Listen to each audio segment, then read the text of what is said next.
Banyaknya gelondongan kayu yang terbawa banjir bandang memperkuat dugaan eksploitasi berlebihan di kawasan hulu sungai. Bagaimana evaluasi tata kelola hutan pasca bencana ekologis yang terjadi di Sumatera? Kita bahas bersama juru kampanye hutan Greenpeace, Sekar Banjaran Aji. Selamat petang, Baskar. Selamat petang, Mbak. Baskar, kalau dari temuan Greenpeace sejauh ini, asal muasal dari kayu gelondongan ini dari mana? Ya, jadi kalau dari temuan Greenpeace ini kita fokus ke Batang Toru ya, karena tadi visualnya dan informasinya terkait dengan Batang Toru.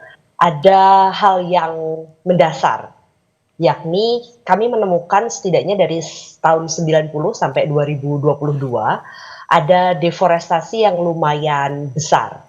Jumlahnya sekitar 70.000 hektar atau sekitar 21% dari seluruh luas dasnya Batang Toru.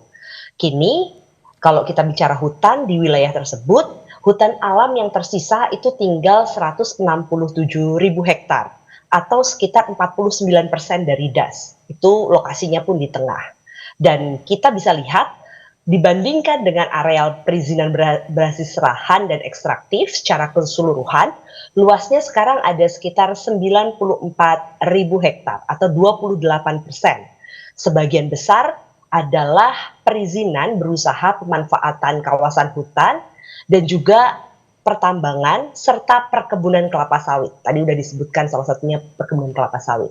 Nah, dalam cerita tersebut kita bisa lihat bagaimana bagian hulu itu sebenarnya sudah beralih fungsi gitu ya menjadi pertanian kering, sedangkan bagian hilirnya beralih fungsi menjadi perkebunan sawit dan juga industri bubur kertas. Jadi benar-benar hutan alamnya tuh tinggal tersisa di tengah di bagian das tersebut. Baskar, tapi Jadi untuk ya, deforestasi yang terjadi di bagian hulu itu seluruhnya sebenarnya dari perusahaan yang berizin atau ada juga yang ilegal?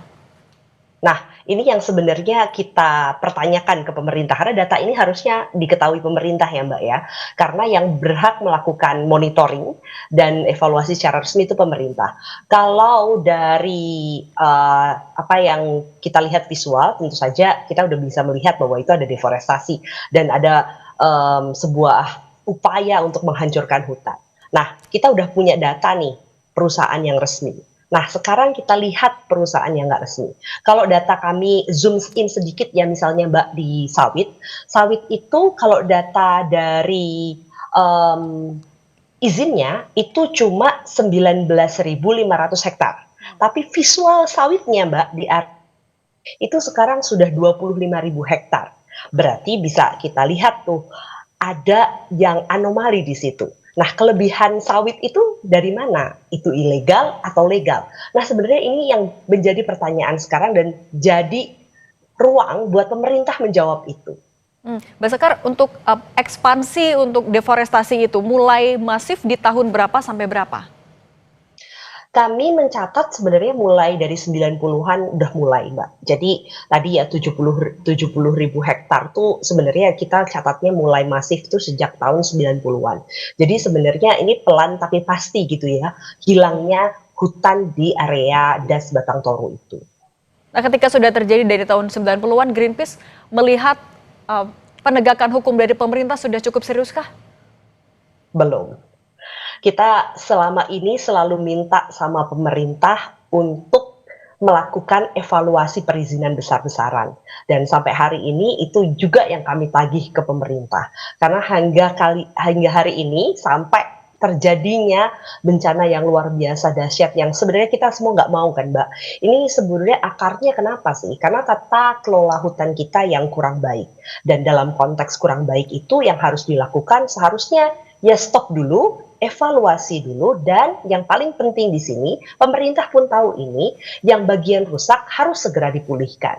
Karena dampaknya jelas akan menjadi bencana kalau nggak segera dipulihkan. Kalau kondisinya sudah seperti ini, untuk reboisasinya lagi akan butuh waktu berapa lama sebenarnya, Baskar? Wah, butuh puluhan tahun sepertinya Mbak. Dan bahkan nggak ada catatan ya yang bisa menjamin bahwa seluruh ekosistem akan kembali seperti semula. Kan ini sebenarnya nggak cuma sekedar hutan kan Mbak yang hilang, tapi juga ada kondisi lanskap tanah gitu ya, karena ini berkurang juga karena erosi. Habis itu ada biota, ada ekosistem di sana, ada flora fauna yang sebenarnya mungkin nggak bisa kita temui lagi. Dan ini belum juga dikalkulasi sebagai kerugian di situ. Kalau untuk di wilayah utara Sumatera, kerusakannya terkonsentrasi di wilayah mana yang paling luar biasa?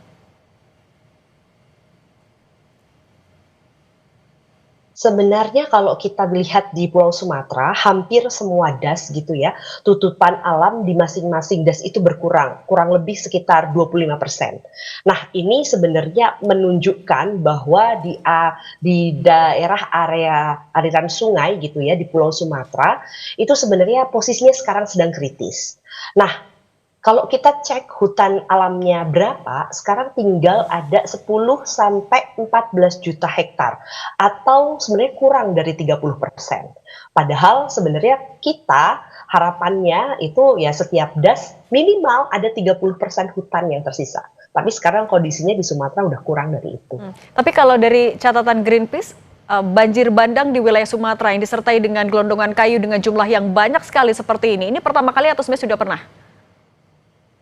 Sebenarnya kalau kita lihat dari track recordnya banjir, itu kan bukan pertama ya Mbak, di Sumatera sendiri pernah ada banjir besar gitu beberapa tahun yang lalu, dan dulu sebenarnya juga ada gelondongannya walaupun mungkin visualnya nggak seheboh sekarang gitu. Jadi ini sebenarnya bukan pertama kali, dan yang kita sesalkan adalah kenapa ini bisa terjadi gitu, kenapa kita harus menunggu sampai ada bencana berikutnya, sampai kita harus berpikir untuk menjaga hutan kita. Padahal kan harusnya nggak perlu ada bencana sampai kita punya inisiatif untuk menjaga hutan kita. Oke, investigasi dan penegakan hukum yang jelas dari pemerintah itu yang dinanti sama-sama. Mbak Sekar Banjaran Aji, juru kampanye hutan Greenpeace, terima kasih sudah berbagi bersama kami. Sukses selalu Mbak Sekar.